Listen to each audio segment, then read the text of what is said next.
Hello, and welcome to Rain's Cryptids, Myths, and Folklore. I'm your host, Rain, and today we are going to learn what we can about this cryptid. So let's begin. Today we are going to talk about Banshees. But first, I wish to thank everyone who has watched and subscribed to my channel. I have made it to 100 subscribers and beyond now. I thank you from the bottom of my heart. It means the world to me. But now, on to our Banshees. Growing up, I thought Banshees were evil cryptids that would scream to incapacitate you so they could either kill or eat your soul. They were very scary looking with wild hair, evil looking eyes, pale gray skin, and even extremely long claws. Many TV shows were the ones that promoted this misinformation. Of course, I am not surprised either, since we have allowed ourselves to believe anything that man has said is factual and claimed not real. In the end, it comes down to being told everything that isn't human is a demon. Well, with the exception of animals that have been publicly studied by scientists. Yes, I said publicly because a lot of cryptids have been studied by those scientists, but it would move cryptids' classification to an animal, and would be known to the world as such, and not a demon, or even more so, just fiction anymore. You cannot change the narrative, you know. But I am here to try and get the correct information out. I may not be right all the time, but I am open enough to correct my thoughts when needed. I just want the actual truth, not the embellished or the narrative we are told. So with that, let's see what I have found on these Banshees. Banshees are thought to be a spirit of nature, or even a pre-Christian Gaelic deities. Banshees are thought to be female spirits in Irish folklore who heralds the death of family members by wailing, shrieking, or keening. In English, they are described as fairy, or woman of mound. She is tasked with warning select members of ancient Irish families of their death. It is said that they only did this for 4 families. Since marriage causes the bloodline to spread over a long period of time, well, I think you get the picture. So if anybody does see a banshee, you could pretty much guarantee your bloodline is connected to one of those 4 families, if the legend is true. Most instances happen at night, giving her a mournful call when someone is about to die. Maybe people think she is the one who causes the deaths, which could be how she got such a bad name.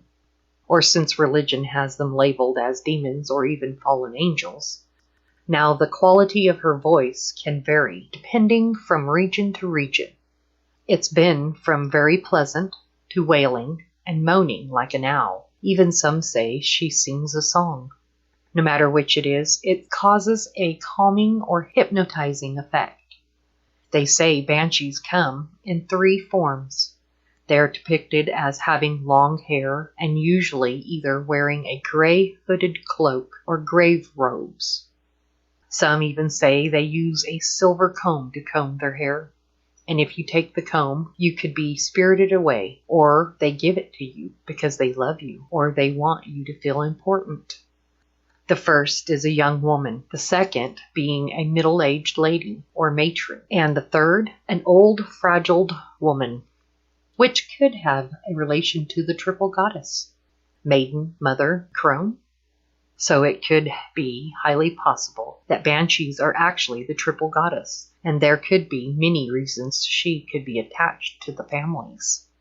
From a spell forcing them to inform the original person doing the spell to warn of impending doom, and it happened to follow throughout the generations. They are pre-religion, so this is a high probability.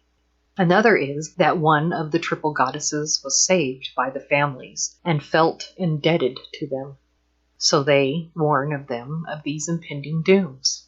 I could see this as well, since they don't just warn of impending death. And of course, there is also thought they fell in love with someone in the families. In 1437, Scottish King James I is said to have been approached by one such being. It is also reported that many royals and other high-profile members of Irish society have seen them. Even some say with financial loss as well. It is also believed they are like the keeners that sing during funerals. But I can more see it being the reason why the keeners were founded in the first place. If it was a spell, she isn't going to be very happy about it.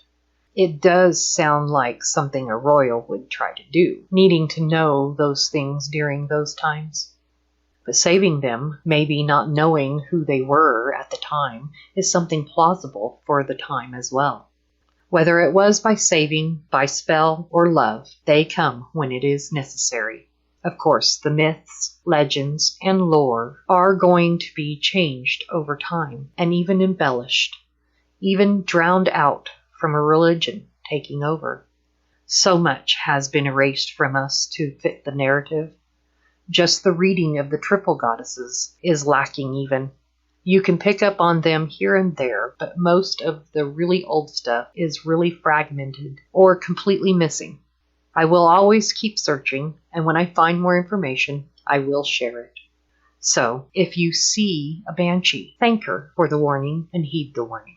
If you enjoy my videos, please check out my ebook on Amazon, Rain's Mystical Whispers, Diving Deeper into the Werewolves Dogman. More will be coming out soon. Also, I have some journals and planners on Amazon. Please check them out as well. The links are in the description. Please like and subscribe. Share as well. And if you have a sighting that you would like to share, please email me. My email is in the descriptions below. All that I share on video will be done anonymously. Also, if you have a cryptid that you would like for me to do a video on, please leave a comment or email me. Now, it's time for Superstition for Thought. And today's thought is opening an umbrella indoors.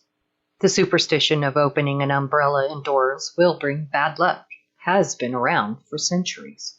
The origins are still being argued today, but there are two that have some backing to it.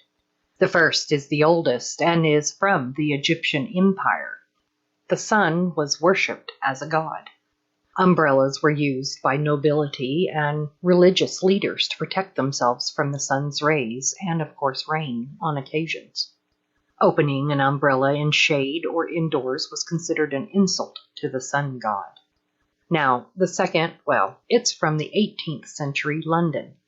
Umbrellas gained popularity at the time, especially the waterproof ones. They were said to be larger than most umbrellas. So, opening them indoors would cause people's stuff to get broken, even injuries to other people. This led to people getting upset over it.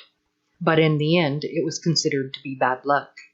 Because if you were breaking people's things, that could mean more unlucky times ahead. In any case, it is bad luck.